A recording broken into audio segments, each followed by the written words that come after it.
कोल्हापूर जिल्ह्यातील एक गाव. दिवाळीचा काळ, आनंद, फटाके, पणत्या, गोडधोड आणि अचानक अख्खं गाव आजारी पडलं. लोक गळा धरून बसू लागले. कोणी म्हणालं अगं सुन्न झालं, कोणी म्हणालं शरीराचं अवसानच गेलं. बापरे, काय घडलं होतं त्या रात्री, ज्याने पोलिसांनाही घाम फोडला? त्या रात्री गावाच्या शिवला काहीतरी ठेवलेलं होतं, एक पांढरं फडकं. आणि त्यात काय? कोणी जवळ गेलं नाही, पण दुरून पाहिलं तेव्हा डोळ्यात पाणी आलं, अंग शहारलं. कुणीतरी हळूच म्हणालं, बापरे, पांढऱ्या फडक्यात केलेलं असं. त्या फडक्याभोवती गुलाल, कुंकू, लिंबू, केळी आणि रक्तासारखा लालसर द्रव. माणसं गप्प, हवा दाटून आली होती. पहाटे काही शेतकरी मंदिराच्या बाजूने जात होते. रस्त्याच्या मध्यभागी ते दृश्य दिसलं.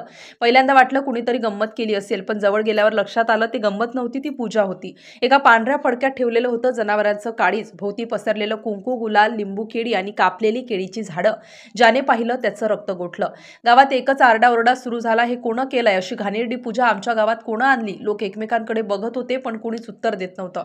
तेवढ्यात कोणीतरी आठवलं, गेल्या 2 दिवसात गावात काही अनोळखी तरुण फिरताना दिसले होते. रात्री उशिरा दिवे बंद झाल्यावर ते काहीतरी करत असत. पोलीस आले.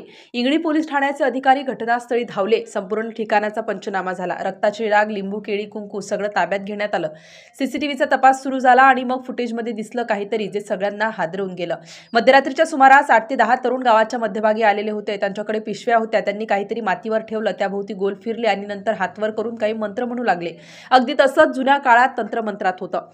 दुसऱ्या दिवशी गावात चर्चा सुरू झाली. हा प्रकारच गावाला लागला का? म्हणून लोक आजारी पडतायत का? की कोणाच्या घरचा शाप आहे का?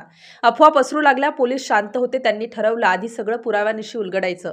दिवाळीसारख्या शुभ सणात गावात अशी काळी सावली पडली होती. लोकांनी आपली दारं बंद केली, रस्ते ओस पडले, मंदिरात दिवे विझले. एक म्हातारी बाई म्हणाली, बाळा, दिवाळी आहे, पण ही रात अंधाराने गिळली.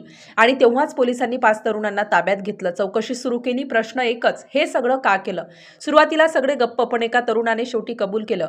साहेब, आम्हाला सांगितलं होतं ही पूजा केली तर गावातून वाईट शक्ती निघून जाईल. आम्ही चुकीचं काही केलं नाही. पण गावातील लोकांनी मात्र यावर विश्वास ठेवला नाही. त्यांना वाटलं ही काही पूजा नाही, ही काळ्या शक्तीची खेळी आहे. त्या घटनेनंतर गावात आणखी विचित्र गोष्टी घडू लागल्या.